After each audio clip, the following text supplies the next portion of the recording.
તો વડોદરા બોટ દુર્ઘટના કાંડમાં ઝી 24 કલાકે કર્યો છે મોટો ધડાકો। શ્રી કોટિયા પ્રોજેક્ટ્સના નામે કોન્ટ્રાક્ટ અપાયો હતો। પરેશ શાહ નામના ઇજારદારે આ કોન્ટ્રાક્ટ લીધો હોવાનો ખુલાસો થયો છે। પરેશ શાહ નામનો વ્યક્તિ મોટું માથું હોવાની જાણકારી મળી રહી છે। એક પણ બોટનું ઇન્સ્પેક્શન પણ ન થયું હોવાનો ઘટસ્ફોટ થઈ રહ્યો છે।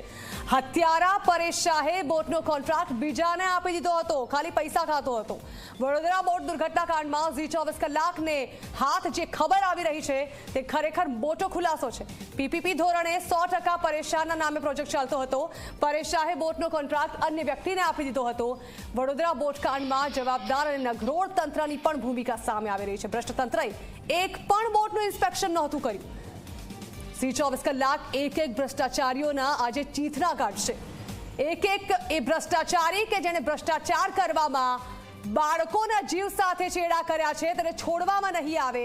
તેના નામ સાથે ઝી 24 કલાક આ તસવીરો બતાવશે જે લોકોએ પૈસા ખાઈને બાળકોના મોતને ખરીદ્યા છે, એ પરિવારના આક્રંદને ખરીદ્યા છે, જે બાળકો પરિવારના સપોર્ટથી અને આજે પિકનિક માટે આવ્યા હતા તે બાળકના જીવનની અંતિમ પિકનિક બની ગઈ છે અને 12 બાળકોએ જીવ ગુમાવ્યા છે।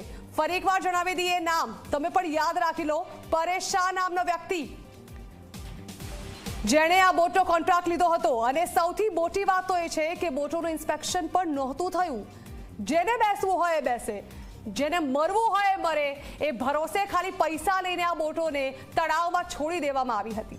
લાઈફ જેકેટની પણ કોઈ વ્યવસ્થા નહોતી કરવામાં આવી, કારણ કે કદાચ લાગ્યું હશે કે તળાવમાં બોટ ઊંધી પણ થઈ જાય તો કોઈ વાંધો નહીં, એકાદ બે જણના મરવાથી શું ફરક પડવાનો છે। પરેશ શાહ બોટનો કોન્ટ્રાક્ટ બીજાને આપી દેતો હતો। પીપીપી ધોરણે 100% પરેશ શાહના નામે આ પ્રોજેક્ટ ચલાવવામાં આવી રહ્યો હતો અને પરેશ શાહ જેણે બોટનો કોન્ટ્રાક્ટ અન્ય વ્યક્તિને આપી દીધો હતો, બોટોનું ઇન્સ્પેક્શન પણ નહોતું કરવામાં આવ્યું હતું। ત્યારે હવે નગરોળ તંત્રની ભૂમિકા પણ આમાં સામે આવી રહી છે કે કેટલા લોકોની બેદરકારી અને આ બેદરકારીએ બાળકોના ભોગ લીધા।